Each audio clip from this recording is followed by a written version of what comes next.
This is intended for mature audiences only, so please use discretion when listening.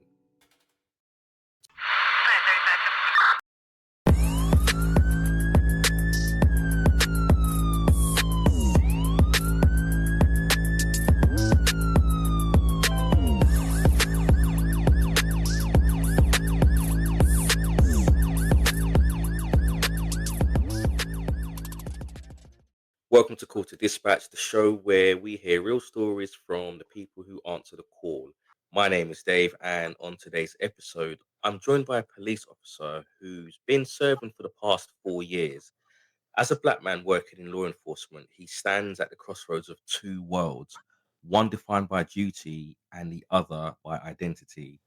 In this conversation, we'll explore what it means to serve your community when that service sometimes comes with complex expectations, pressures, and perceptions. Today's guest's identity will be protected. So today I will be referring to him simply as Ben. Ben, welcome to the show. How are you? Doing well, Dave. Happy to be here. It's good to have you on. Now, as tradition, before we begin any episode, I like to take a moment to just raise a glass to you and thank you for your service. I just want to let it be known that you are appreciated. I know that the job that you do is very difficult, and I appreciate you being here to talk to me about your experiences. That's amazing. Thank you so much for recognizing that. No problem at all. So, let's get straight down to it. Okay. Um, when you were a child, what did you want to do when you grew up? That's a great question. Um, I wanted to be a footballer. I think when I was, I can remember this vividly when I was 7 years old. Because I really loved football. My football idol was JJ Okocha, who was a famous Nigerian footballer. He Mm, was a good dribbler, and I would used to watch him. He played for a team in Germany. So I used to watch the Bundesliga a lot. So I wanted to be a footballer. mm. Then that dream changed when I was 9 years old. 9 years old, I wanted to become an astronaut. An And astronaut. yeah, Wow. an astronaut. Yeah. Um, and the reason for that was because my mother was, she bought like a lot of books about space. I learned like all the uh, planets, Jupiter, Saturn, Mm, Mercury, and so on. So I was just fascinated with, anything related to planets of the world mhm. and space in general. So I wanted to be an astronaut. Um, then, I had that dream. Then that, that fell by the wayside. I became a teenager. Everything just changed. Yeah. So it was pretty interesting. I used to watch like a lot of movies um, about space and so on. Yeah. But yeah, that was pretty much it. So I wanted to be a footballer. Then again, that changed. That dream, that career choice changed to be, Yeah. to becoming an astronaut, a scientist, and now today, I'm a A police policeman, officer. Yeah. and So which is pretty neat. yeah, pretty neat. Quite contrasting career choices there. But we're here to talk about your experience in the force. So can you take us back to the moment when you decided that you actually wanted to become a police officer? What actually drew you to the profession? Yeah. So I think for me, it was just about providing service to the community. Mm, Um, I think that was what did it for me. Before before becoming a police officer, or before looking at a career in law enforcement, I I I was working at a university. I was doing national security research, and Then I think we ran out of funding, and I wanted to still do something within the national security field, and I thought becoming a police officer would be an excellent choice. And it was just I've always had this dream of serving others and you know trying to help people, and I thought if I become a police officer, I'll be able um, to actualize that goal. Mm. So it was just basically about providing service to the community and being useful Yeah. to the community where I reside, and that was actually what drew me into law enforcement. In a sense, then it's you were searching for something where you kind of feel like you're making a difference to the world and to the community on a daily basis. That's correct. I think, and it's important that you say that because I've held a lot of jobs in my life. This is the only job I've had where I will walk on the street and a stranger comes to me and tell me, "Thank you for your service. Thank you for what you do for us. Thank you Wow. for putting your life on the line How does that in make order you to feel? protect us." Oh, it makes me feel good. It makes me feel like I'm doing something important with my life. Yeah. So, I feel proud, and and I think it's a tonic, it's a motivation that keeps me going every day when I, go to work.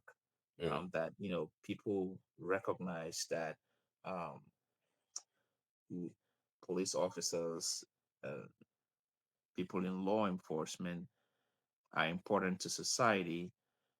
Despite uh, the backlash that police officers get in the media uh, and so on. So it just makes me happy and grateful that we have people out there who mm. see what we do and are appreciative of it.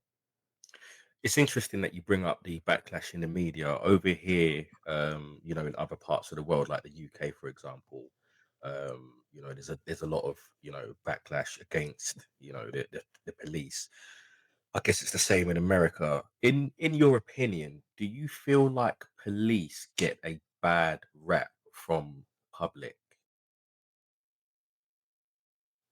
It's a mixed bag.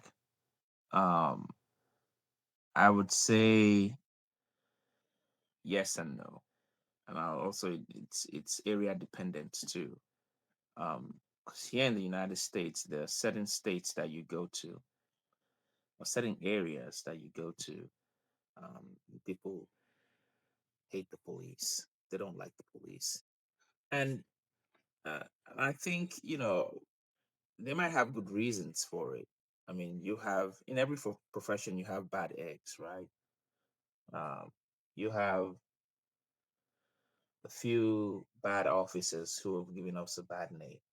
Mhm, Okay, and so they have a reason for feeling that way, and this is why we need a lot of good people in the force who can change that narrative, and who can you know let people know that we as police officers, we want to do good and we're here to do good, and our job is not just to go after people and arrest them and take them to jail. It's part of it, but it's not the ultimate mm, um, reason why we're here.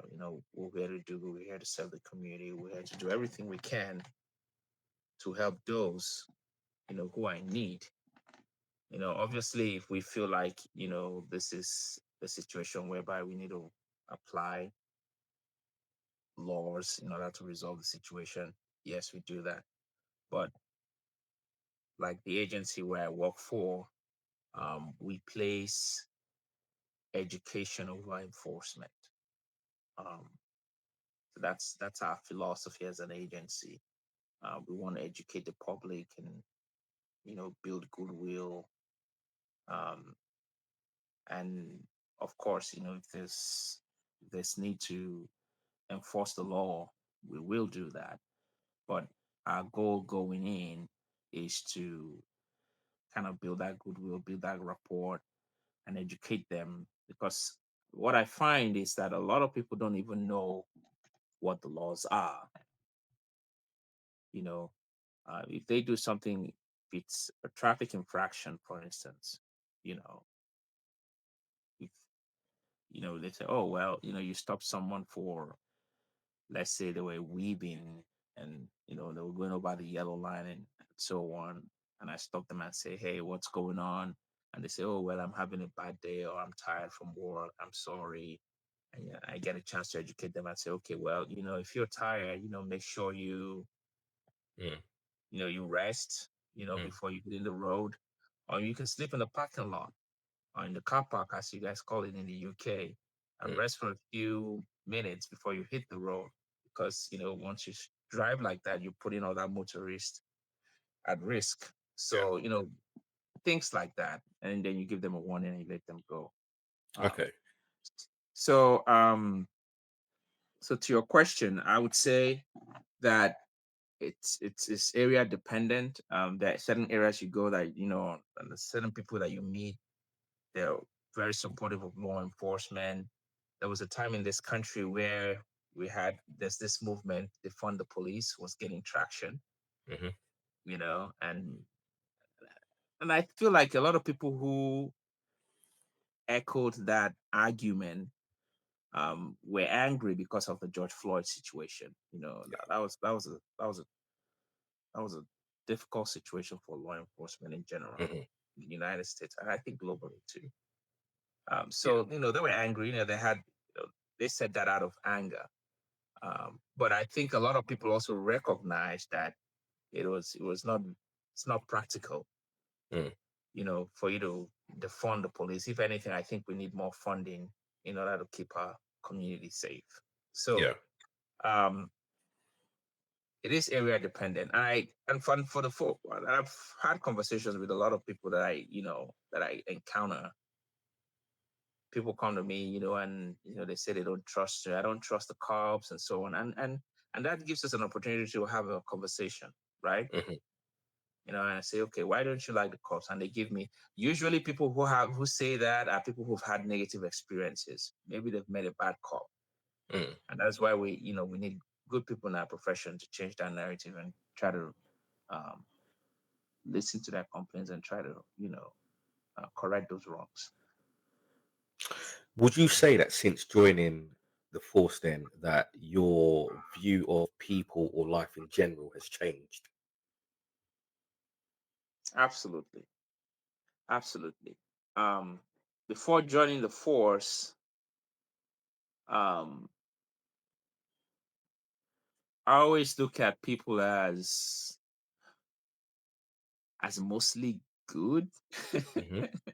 I would say I put a lot. I always trusted people a lot, Yeah.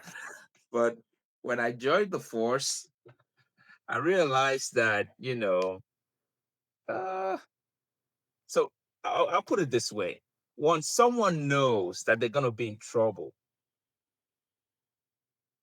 they don't become um they don't become honest anymore.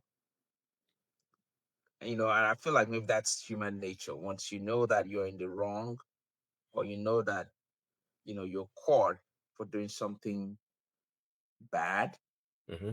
then you try to put up a defense. You try to do everything possible to make sure that you get out of that situation, right? So that's how I interpret it, right? So I had a lot of trust in people before joining the Mm. police. But now, it doesn't mean I don't trust people. It's just that I'm more careful now as a police officer. Yeah. Um, and as you know, in this field, uh, every call is different, right? You don't get to choose your calls, right? You get a variety of calls. You take them as they come. Uh, you know, you you just don't trust people at face value, right? Yeah. You have to investigate and look into things in order for them to prove their innocence, right? Mhm. So for me, I am more, I won't say I'm a skeptic or a cynic. Would you say? I'm Would you say? Would you actually say that you're more cynical? You may not be a cynic, but are you more cynical? I hesitate to use that word cynical either, because it's negative. I would say I'm more careful. I would rather say I'm more careful, um, Okay. the way I deal with people. So I wouldn't say cynical or skeptic, because that it's a loaded language and it's too negative. So I would say I'm more careful, and I thread carefully, when I deal with people, because again, you don't know who they truly are. Yeah. You just really need to ask people more questions and kind of watch what they do Hmm. before you say, okay, well, this person is as straight as an arrow. Yeah. Okay. So being a black man in America comes with its own challenges. How has that shaped the way that you approach your role as a police officer? Oh yeah. Yeah, this is dangerous territory. But but I would say that, yeah, I mean, it's not something I can escape. I mean, I'm black, and when I deal with people, and I try not to think about it. I try to treat everyone as a human being. I judge people based on their character, not based on the color of their skin. Mm, But I find that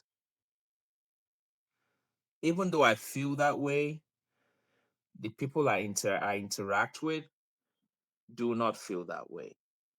Okay.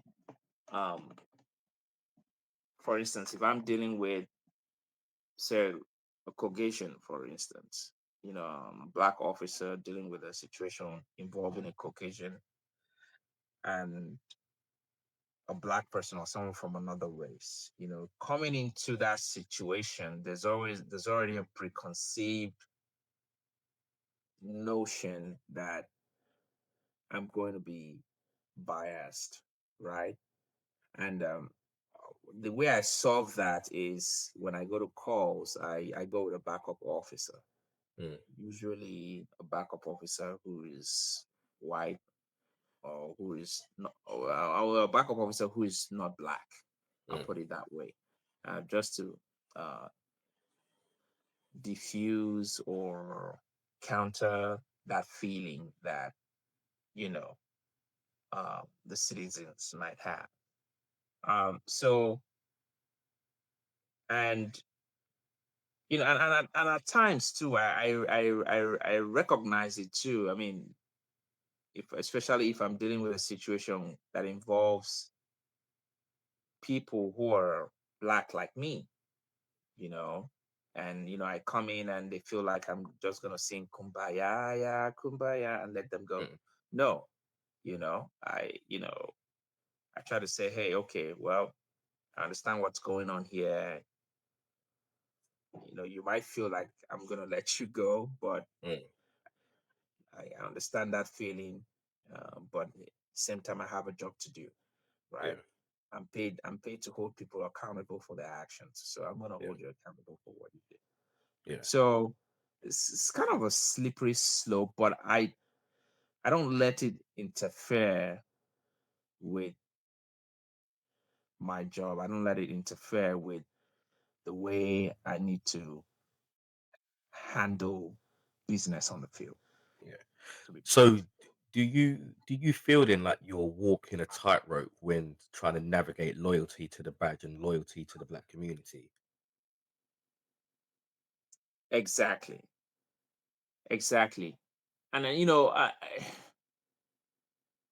and like I said, first, as a police officer, I swear an oath, to uphold the Constitution, right? And that is my loyalty number one. Hmm. Okay. Now, loyalty number two is to be, uh how do I put this? Should be to show some empathy, with the folks that I deal with. Now, it doesn't matter if they're black or white. It's just the human thing to do. Hmm. Okay. So, as a police officer, my loyalty is to the Constitution. you know. Then the second thing is, to empathize with others, regardless of the color of their skin. Hmm. Now, in the field, I hear people would call me an Uncle Tom, uh, especially if I hold them accountable for their actions, you know. But it is what it is. I mean, if you do something wrong, and you got to be held accountable for your actions. It's just the way life is. Mm. So um, a lot of people feel like, especially people in our community,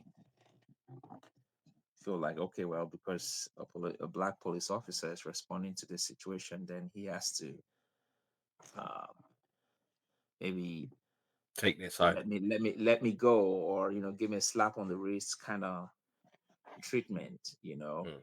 uh, so, but it just, for me, it just doesn't work that way. Now, of course, police officers in some situations have discretion. Like, there's certain situations where we have discretion, but I apply those, not because of people's color of their skin. I apply those just because they're human beings, Yeah. right? So I try not to be biased with the way I deal with people. You know, all my life I've been taught to treat people fairly, Hmm. and treat people with dignity and respect. And I think, the problems we have in the world is because people are not treated fairly, people are not treated with respect and dignity. It's just Yeah. why we have a lot of issues in the world today.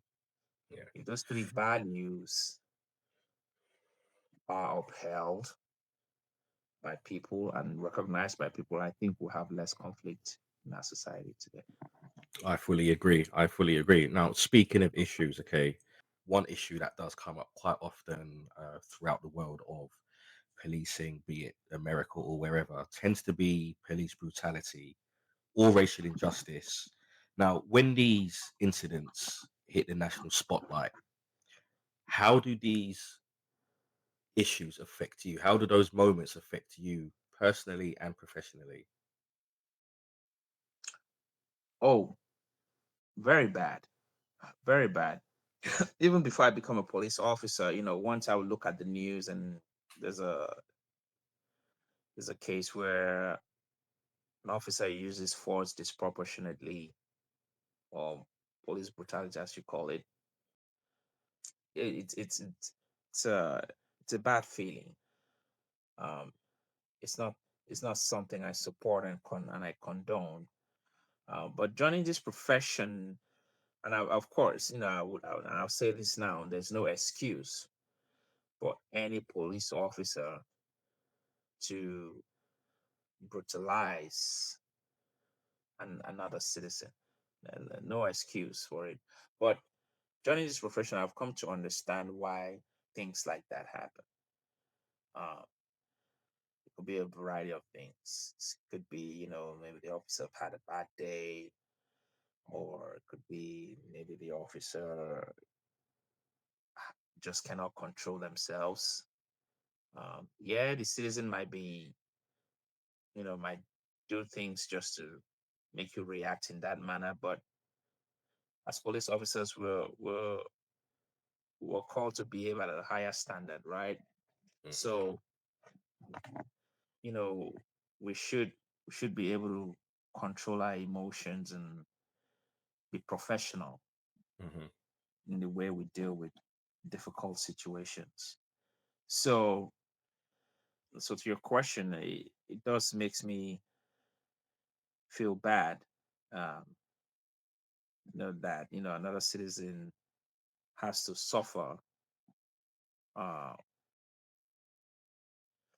suffer from the hands of a police officer, especially when it's unwarranted. Yeah. So when it's Yes. a Yeah. situation where it's not warranted, where the officer would have handled it in a more tactful and more humane manner, as Mm. opposed to using, heavy-handed uh, force. What are the conversations like inside your department when these events happen? Yeah, so I'm fortunate that I work for, a good agencies. Like as officers, we condemn acts like that, and we also talk about, try to look at the other side. Why did the officer do this? Obviously, when we look at body cameras, body cameras only show us, the act, but it doesn't show us what led to that act. We don't know the background story, what led to this, what happened, before this, what happened before the officer had to do what he had to do. You know what I Yeah, mean? yeah, So there's always that story that, we don't hear. And, you know, news media today, where there's a lot of sensational news, everyone wants to kind of feel like bad news gains more traction than good news. So mm, once someone sees a negative headline about the police, especially if it's online, then it goes viral, right? yeah, Uh, so you get that, but people don't care to know what led to this, what happened.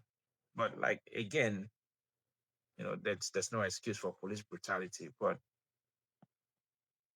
we always try to understand, because this is a learning. Um, we take this as a learning point for us. Try to understand, why did the officer do this? mm, How did the citizen react to the officer's actions, to the point where the officer had to use deadly force, and yeah, and when was this justified? Obviously, police brutality is never justified under our laws, yeah, but it happens. So we try to understand it. Why did it happen? yeah, And we try to understand it so that, we don't make the same mistakes yeah. as officers. Have you ever experienced racism whilst on the job, be it from members of the public or even anybody within your agency? It's a good point. um I have to be honest with you. Professionally, racism, yes, on the field I have, but within my agency, no, I haven't. Um, and I can tell you a story with it. I mean, well, this happens a lot on the field, especially if I make an arrest, if I arrest a Caucasian person, they call me, they use a racial slur, they call me the N word, you know, and that's all right. I mean, it's expected, Mhm, they're annoyed, they're angry. So they're trying to get a reaction out of me. And I'm professional enough to know that, he's just he's just angry and mad at the situation that he's going to jail, right? mhm, So on the field, oh yeah, a lot of times. But within my agency, no, I have not, and I'm grateful for that, because racism, it's discrimination. It's not a good thing. yeah, Our organization, even frowns at discrimination of any kind. And and we have an agent where I work at.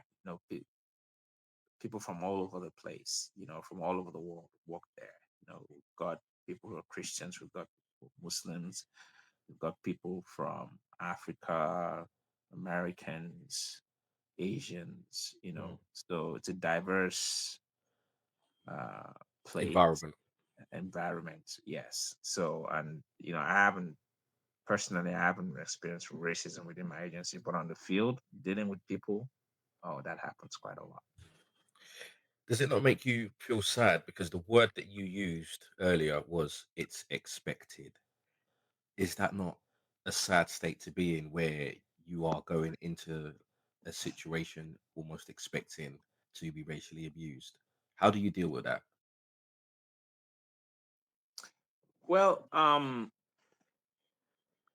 so from a human level, of course, it's ugly. It's annoying, but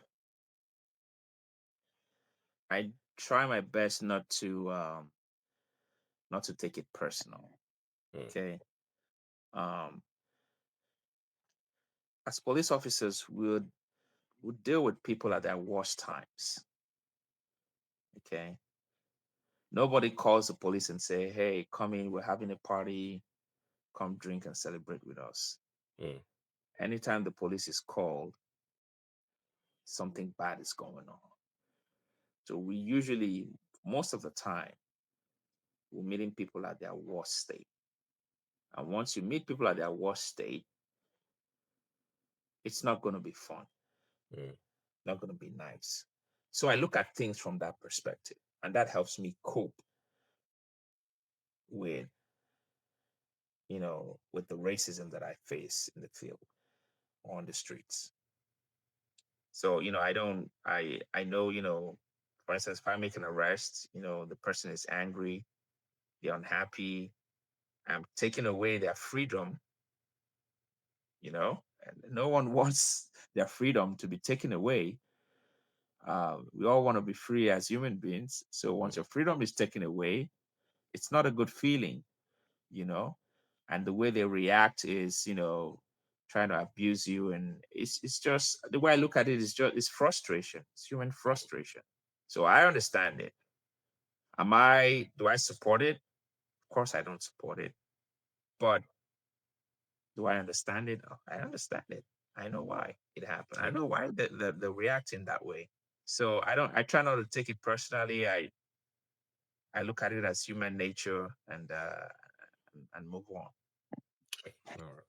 So, what kind of toll does the job take on your mental health, especially with the added layers of identity and expectation of the community?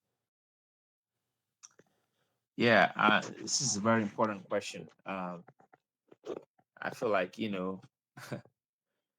just like with any job too, I feel like, people, it's a difficult time in our world today. There's a lot going on. And just the uh the the people are just trying to get by, right? Life is hard for everybody, regardless of your profession, right? And that takes a toll on everyone's mental health. So, but for me, I exercise a lot. Um, Another fun thing that I like to do is play video games. Um, so those two activities help me to decompress and rejuvenate and ensure that my I have stability in my mind. Hmm. Um, but um, a lot of people do not have a coping mechanism um, on how to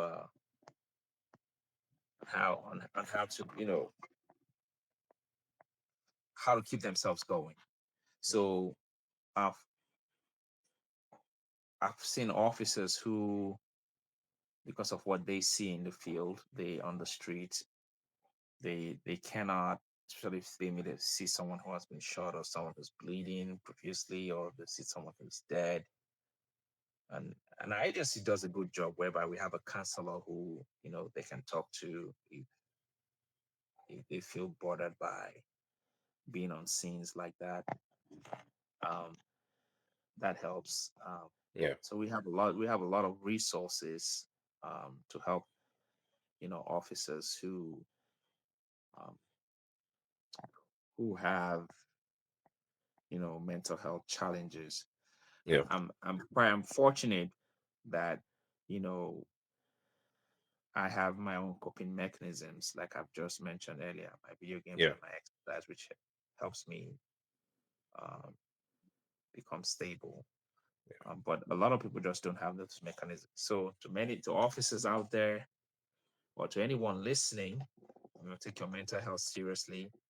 Um, Look for hobbies that you like, whether it's playing video games or playing football or or attending concerts or singing, Mm, whatever keeps you sane, whatever keeps you happy, whatever takes your mind out of your out of the misery you encounter in your professional life. So go ahead and do it. yeah. I mean, the naysayers who say, well, you know, even if you do those things, they only help you momentarily. They don't like automatically take away your worries. Um, and I say to them, well, it's still a win if I get to forget it momentarily, at least. Mm, I mean, it's not it's not a negative thing. I mean, if I forget it for 2 3 minutes or 5 minutes, that helps me. mm, It's better than not, getting like it's better than me thinking about the negative thing for too long. You know what I mean? At least if I yeah. get a break for a few minutes, not thinking about the worries or the stress that comes with my job, I Yeah. I, I think it's a win. Now, because the nature of the job that you do, you're dealing with people on a daily basis, and people can be unpredictable. You've mentioned that, you run into them more often than not when they're at their worst. However, sometimes the job itself does offer moments of comedy, even in stressful situations. What would you say is, now, without breaking confidentiality here, okay? What's the funniest thing to happen to you in the job, or that the funniest thing that you have possibly even seen or heard? Yeah, that's an excellent question. So, um, all right, I remember an incident. Let me share this one. I remember an incident where there was a young man. He was riding a scooter, right? Mhm. And he uh, he ran the red light. I think for him, he felt, the scooter. If you're riding a scooter, you don't need to obey the rules of the road. You're immune, right? Mhm. So I stopped him. When I stopped him, he was laughing. He was like, "Really? You stopping me? You're stopping someone who's riding a scooter? I've never seen this in my life." I told him, "Well, I said the reason I stopped you is because, just because you're riding a scooter does not mean that you should not obey the rules of the road." And he said, "This is funny. This is interesting." So he brought out his phone. He called his parents and he told his mother. He said, "Mom, can you imagine that an officer stopped me? I'm riding a scooter. He said I ran the red light. Can you imagine an officer stopping someone for on a scooter while they ran a red light? This is insane." And I was standing there, I was listening. The mom was listening. Then the mom responded, "Is the officer there with you?" He said, "Yes." And the phone is on, and when I'm putting this on speakerphone, the mom said, "Good." Mom said, "You're an idiot." The mom I couldn't I couldn't help. My camera was rolling. I couldn't help myself, but I started laughing when the mom said that. The mom said, "You're an idiot." Then the mom said, "Officer, I'm very, very sorry. My son is an idiot. He does not know what he's doing. If you want to give him a ticket, please go ahead and do so.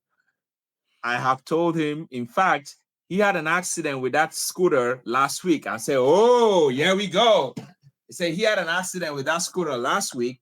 And and I asked the mom, was he wearing an helmet? Mom said no. He's lucky that he didn't hit his head on the roadway, because if he had done that, probably wouldn't be alive today. Mm, Then I told him, I said, and he wasn't even wearing his helmet too that day. So I looked at him, I said, "You see?" So I thanked the mom mm, and we ended this conversation. But I ended up not writing him a ticket because he's learned something. He thought, because he was riding a scooter, as small as that thing is, Mm, the the the the, the, the rules of the road do not apply to him. But I told him, hey, if you're running the red light, you share the road with everyone, with everybody else, right? You run the red light, you're putting other motorists and pedestrians, at risk. You don't mm, have your helmet on, okay? You should, because if you fall down and you hit your head on the ground, that's a trauma, and you can end up losing your life. yeah. So, but he was after that conversation with the mother, he he saw his mistakes and promised not to do it again. So now every officer they have a call or a moment that sticks with them forever. Again, without breaking confidentiality, can you tell us about the scariest moment or even the most intense situation you've ever had while on duty and how you handled it? Yeah.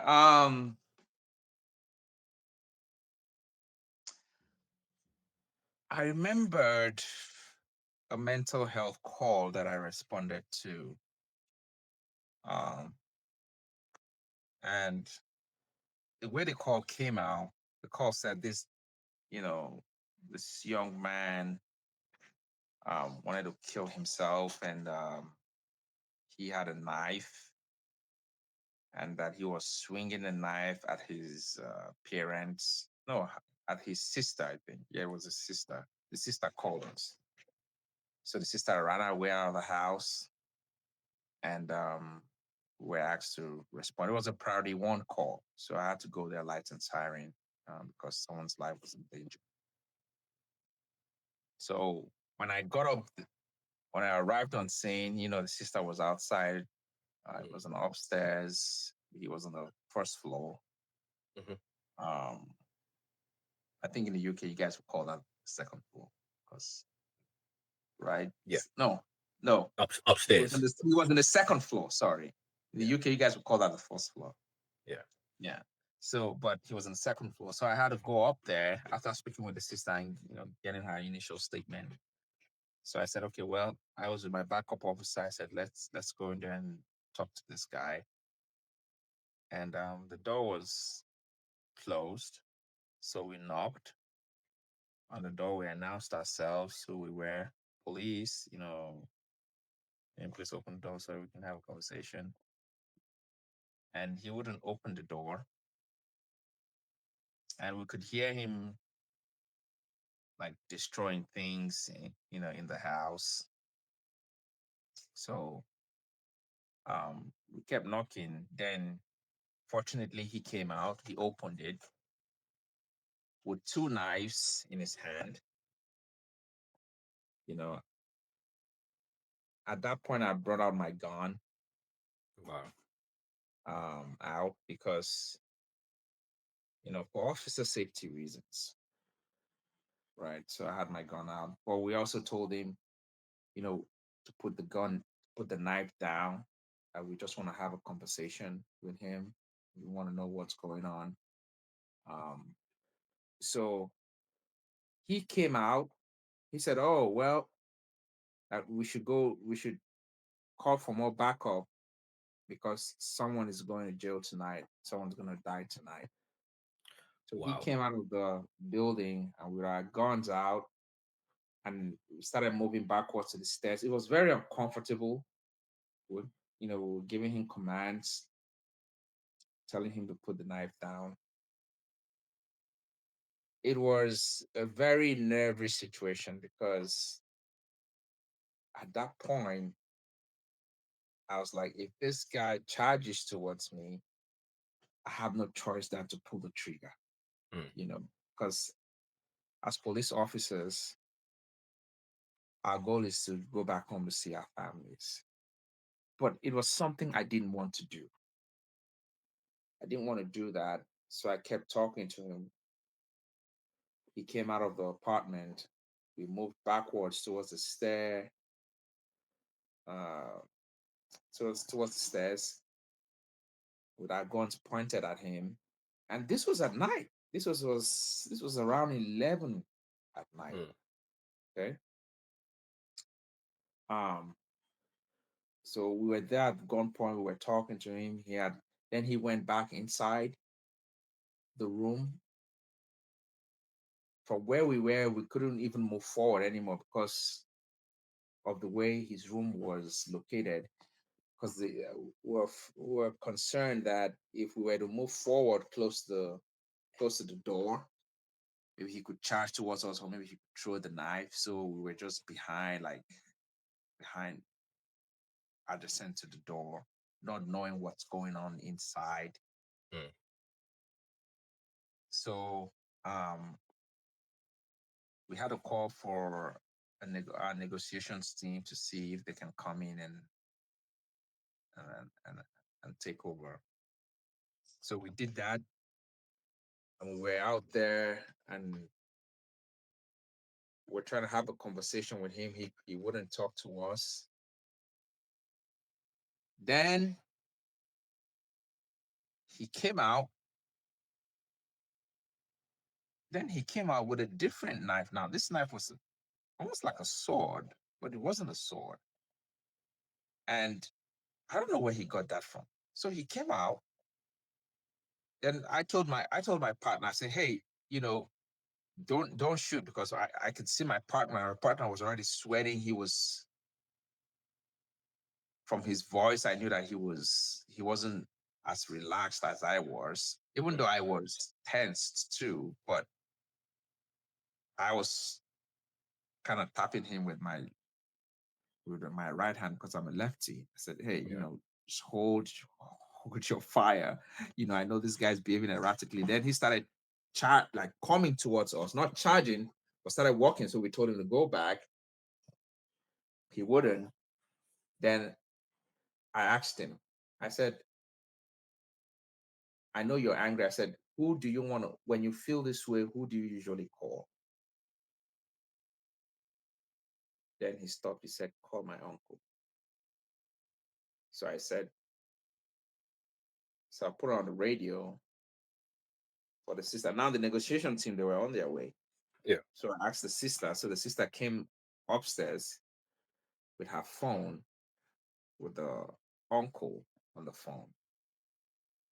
So I told him, to put the knife down so that I can hand the phone to him. Yeah. That his uncle is on the phone. So he did. Finally listened, put this big knife that he just got. I don't know where he got it. He didn't bring that one before. It looks like there were a lot of knives in the house. Yeah. So he put the knife down and started talking to his uncle. And he was crying where he was talking to him. So, and then I think the uncle was able to talk to him, and we offered that we were going to take him if he wants to come with us to the hospital. And he agreed that he was going to come with us to the hospital so he could talk to someone. So then, the negotiation team arrived, and there were a lot of officers, EMS, Mm. just around. But long story short, we were able to take him to the hospital without any incident, and Wow. Wow. that I was. just I think that case, I'll never forget it because I was very, very close to shooting someone, very yeah. close to shooting someone, and I didn't want to do it because this is someone who is going through a mental health crisis. Yeah. I don't want to be the person to do it. But again, hospitals, officer safety, it's an important tenet in the police world, right? You don't want to sacrifice your safety when responding to a call. Yeah. So it was very difficult, I'm glad that you know that went successfully. Yeah. I would say that was the only incident where I was very, very, very close to pulling a trigger, especially when he was coming, Yeah. not charging. Because in my mind, I was like, this man charges with towards me with that knife. I have no choice than to shoot. Yeah. And which I don't. I was hesitant to do. I didn't want to do that. I didn't want to do that, but I'm glad it worked out Yeah. well. You just listening to you tell that story, the hairs on my arms and the back of my neck stood up because I literally transported myself into that situation. And there are many officers that would have shot in those circumstances. So for you to have held back and even held your partner back, and for you to get the resolution that you did, I commend you so much for a job well done there. Absolutely fantastic. You're an absolute credit to the badge, to the force, and to your department. Thank you very much. I appreciate that. Thank you so much. Right. So final question. Okay. If you could leave one piece of advice or a lesson from your time in service that you would want every listener to carry with them, what would it be?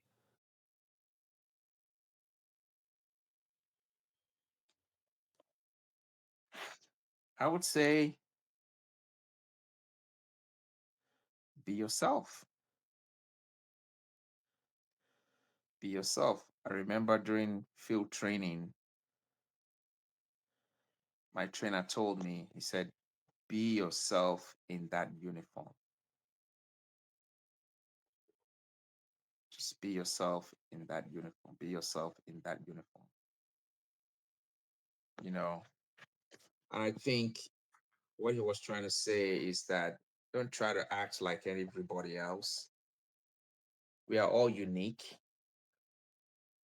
and we all have our own unique gifts. Okay. So just be yourself, be who you are in that uniform. Just be yourself. I think, even outside law enforcement, even in life generally, just be yourself. You know, don't try to be like someone else. Be original, be authentic, Hmm. um, because you're special, you know. Um, we all have different gifts and talents, something unique and something special, something phenomenal about every person. Um, Nobody is better than another person. Hmm. We are all unique and special and peculiar in our own ways. Yeah. That is a brilliant lesson. And for everybody who has just heard that, I hope that they take that on board because you are completely correct. We are all individual, and we are all special and peculiar in our own special and peculiar way. Ben, I want to thank you so much for joining me this evening. It has been an absolute pleasure. Once again, I appreciate your time. I know that the job that you do is dangerous, but you have shown through your stories today that you are more than well equipped to handle the dangerous and scary situations in the best way possible.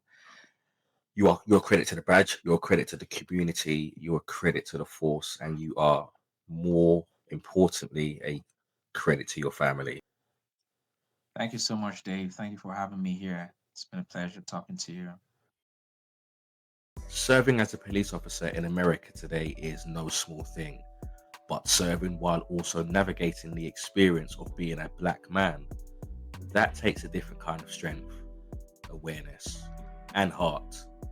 Today's conversation wasn't just about what it means to wear the badge, it was about walking the line between two worlds, carrying the weight of history, community, and responsibility all at once. To Ben, thank you for showing up, not just for this interview, but for your community, for your colleagues, and for being willing to speak with honesty and depth in a world that doesn't always make that easy.